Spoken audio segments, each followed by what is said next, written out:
Morning, Knicks Nation. Today is Friday. It is the 18th day of August, 2023. I hope, well, first of all, happy Friday. Happy Friday to you. And I hope that you and your family are safe, healthy, and well, and that everything's fine at your house. Blessings upon those that work in the healthcare field, along with the first responders who every day are saving lives. Blessings also upon those that pick up garbage for us to keep our streets and sidewalks and places clean and disease-free. And those are also that make deliveries every day for our convenience. Double blessings on the men and women who are out here doing the heroic work every day of helping to rescue, recover teenagers and children that are victims of child molestation and pedophilia. The victims also of pornography and child pornography. People who are victims of prostitution and child prostitution and human trafficking and sex slavery. Double curses on all the perpetrators of these terrible things. Double curses on all those who profit from human flesh. Double curses on those who are the perverts that create this industry. Finally, double blessings on the homeless. 600,000 men, women, and mostly children homeless on the streets of the United States of America. And millions around the world, mostly children, in similar or worse conditions. Blessings upon them, for theirs is the kingdom. So the schedule came out yesterday for the New York Knicks. I'm excited. I'm excited for a couple of reasons. Number one, I'm going to the game in Brooklyn. Yesterday, I couldn't even wait. As soon as I saw the schedule, I called my cousin in Brooklyn. I bought tickets to the Knicks against the Nets at Barclays. Couldn't afford the ones at the Garden, but I got my plane ticket. I got the tickets. I think we're in section 10. So, it's not the greatest seats, but definitely not in the nosebleeds. We're kind of like off behind the backboard near the visitors bench. So that I'm excited about. But this schedule for the Knicks is a tough schedule. I want to go through a couple of things. I didn't take the whole season because the reason is because I just wanted to look at the first 44 games all the way through January because we're going to see a lot by the time we get to game 44.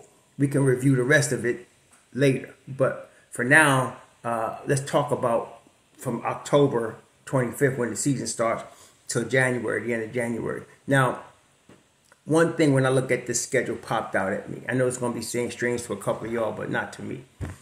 Jericho Sims is going to start more games this year than he did last year. Number one. Deuce McBride's going to get more minutes than people think. It's a long season, and the first 44 games is a grind. Okay, it's a grind, straight grind. So the fact that the Knicks have the 9-man rotation, but then they got Jericho and Deuce, this is going to be important. The reason is because, but I've seen a couple of articles that missed the whole point. The way Tibbs is playing this, last year he experimented and he found out how it works. What I'm talking about is the rotation at the center spot. Mitch Rob is your starter. But we all know Mitch Rob's not going to play more than 70 games if he plays 70 games. You know, he played 72, I think, 2 years ago. But last year he played 59. I think 60, between 60 and 70 is what we're going to get from him. The rest of those games, Jericho Sims is going to start. The way it works is Jericho Sims is the backup as a starter to Mitch. The guy that's locked in as the backup center for 82 games is Isaiah Hartenstein. So Hartenstein is not, and as I kept telling y'all before, there are guys that can play as a starter, and then there are guys that can't. Josh Hart is not a starter. I keep seeing people trying to think that he's going to be in the starting lineup. He is not. He's not a starter. You're playing him out of his element, above his station when you try to start him. Quentin Grimes is a starter, and he should start. Not all players are starters in the NBA. Some players are built for the bench, okay? There's some guys that are just like Jamal Crawford. Some guys just built to come off the bench. They play better. They get better rhythm. They're at their optimum coming off the bench, okay? So that would be Isaiah Hartenstein. So as the backup, he's locked in as a backup center. The only way he's not a backup center if he's hurt. Then you're going to get Jericho Sims backing him up. But in the ideal scheme, what you're going to see this year is Mitch Rob as the starter. And when Mitch Rob is hurt and can't play, Jericho Sims is going to be your starter. And then all the time, Isaiah Hartenstein is going to come off the bench. Now, as we've seen last year and we'll see this year, there are games where Hartenstein will finish the games. There are games when Mitch Rob will finish the games. And there'll be games when Jericho Sims finished the game. Jericho started 16 games last year. He would have started more, but the 16 he started was really the experimentation of Tibbs trying to figure out how his lineup would work with these guys. And then he eventually figured it out. And that's how he's going to start this year. That's the good thing about continuity. You're going to get this year, now they know there's certain things they don't have to worry about. They know certain things. And what I just told you is one of the things they know. Mitch Robb starts. When he's hurt, Jericho Sims starts. And always, Isaiah Hartenstein is running with Mobb Deep. That's how it's going to be. Okay? And it's smart. That works. Okay? And the good thing is that this year you don't have to worry, like I said, about experimenting about it. It's already set in stone. You got the continuity you learned from last year. That's how that's going to be. Deuce McBride is going to get minutes because of the grind they got. Let's talk about the grind, man. October, the season starts. There's 4 games in October. 3 away games and 1 home game. And 1 back-to-back. In the first 4 games, they have a back-to-back. So out of those 4 games, 2 of them are back-to-back games. Okay? Then in November, there's 14 games. There's 6 away games and 8 home games. And there's 2 sets of back-to-back. So out of the 14 games, 4 of them are back-to-back games. Okay? December, there's 12 games. 10 away games. 10 away out of the 12. And 2 home games. Okay? So they're going to spend December on the road. And they have 2 sets out of the 12 games of back-to-back, which means, again, out of the 12 games, 4 of those games are back-to-back. And both of those sets of 2 back-to-back games are away. So they got 2 away back-to-backs, 10 away games, 2 home games in December. Okay? Then in January, they got 16 games, 7 games away, 9 games at home, but 3 sets of back-to-back. So now 6 of the 16 games are back-to-back games. This is a grind. This represents 44 games. This is a grind right here. It's good that the Knicks are coming into this season with continuity. It's very good because that's going to save a lot of time and experimentation that Tibbs would normally have to do, that he's had to do for his first 3 years because of the slight changes in the lineup. First year was his first year. Second year, they added Fournier and Kemba Walker, and he had to do experimentation with that with the COVID. And then last year, he started solidifying it some more. And then by the 30 games, he had it solid. This year, we're walking into camp knowing what the situation is. We don't have to guess now. We know who the 5 starters are. We know who the 4 bench players are. We know who the other 2 ancillary players are. And everything is set. Everybody knows their role. This is what it is coming in. Okay? So that's going to help to understand certain things. Mitchell Robinson's going to play. He could play anywhere from 60 games to 72 games. You already know that. You have Jericho Sims waiting. That's why the Knicks are not trading Jericho Sims. He is really their backup starter. Okay? He's their backup starter. So he's probably going to start I would say he would start probably, depending on whatever games Mitch Robb doesn't play. So if Mitch Robb plays 60 games, Jericho Sims is going to start 22 games, unless he's hurt. Okay? If Mitch Robb plays 70 games, Jericho Sims is going to start 12 games.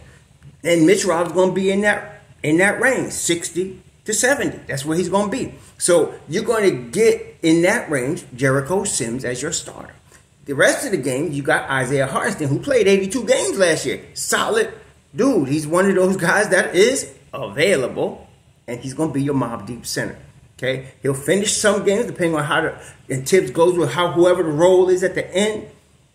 If Isaiah Hartenstein's out there with a crew that's running, Tibbs is going to run. Okay, that's how they do it. So this is the thing. After 3 years, we got an idea of how Tibbs operates.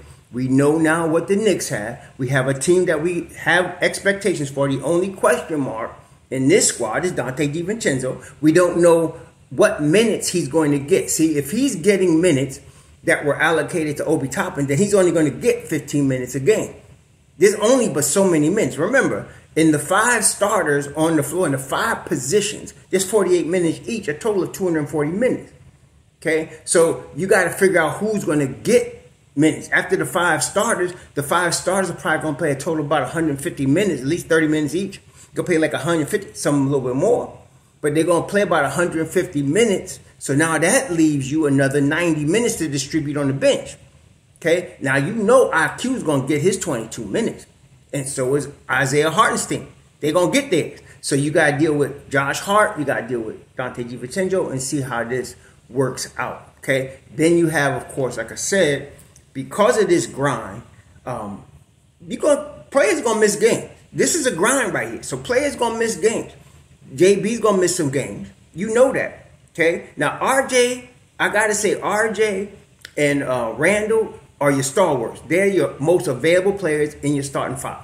They are dependable to be there. They're gonna be available. And then of course Isaiah Hartenstein is available.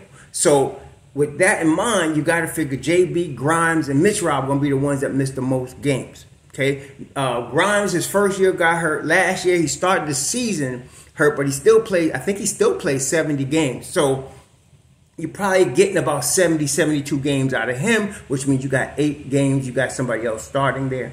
Okay, same with JB, even though he's in shape. The way he plays, gets banged around with this type of schedule, you got to figure he misses 10 games. And so you're going to get another guy starting there. Okay, and then God forbid that Randall gets hurt, but I'm telling you right now, we got a solid backup 4 in RJ Barrett. Some of y'all just ain't recognized yet, ain't get that memo, but he's your solid backup 4. RJ could play the 4. If you watch him in FIBA, if you don't know nothing else, the boy got just grown. He's bigger, stronger, more physical. So he come into league as a neophyte bully ball. He really bully ball now. So RJ's your backup 4. So I'm not worried about that. And if RJ plays the backup 4, actually, we got another dimension because now you're going to have Grimes with IQ, and it's still going to be a killer. So, got to figure out Dante DiVincenzo. I'm figuring 15 minutes to 18 minutes a game for him. And then any of those guys get hurt, Deuce is going to be in there in terms of Dante, IQ, and JB. Deuce is going to be in there.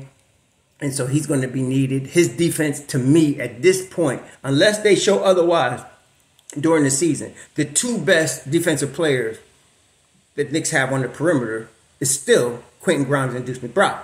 Okay, so you're going to see some Deuce out there. He's not going to be in the regular rotation, but because of this grind, he's going to have to get some minutes, and it's a good thing he is. So the Knicks going to see what they are about in the first 44 games, which is why I stopped at game 44. You're going to see what we got.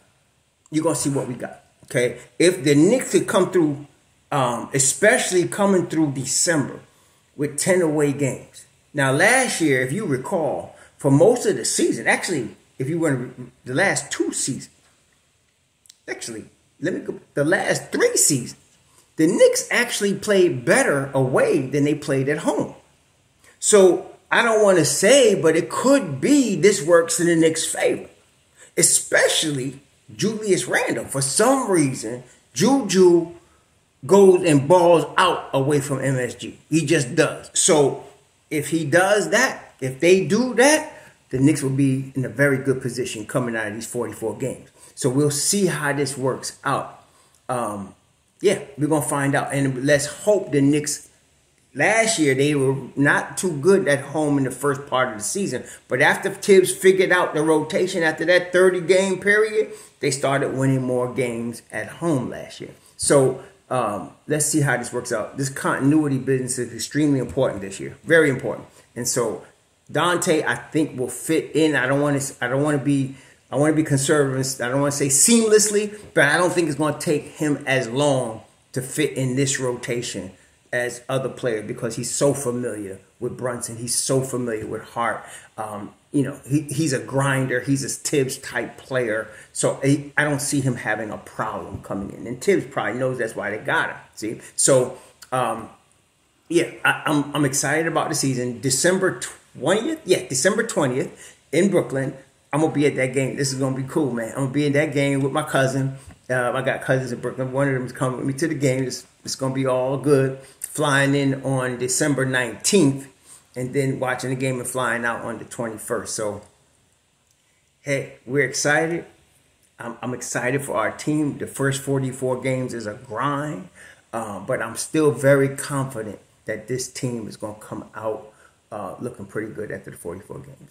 Anyway, y'all enjoy your weekend. We'll see y'all on Sunday when we do the live stream. Shalom.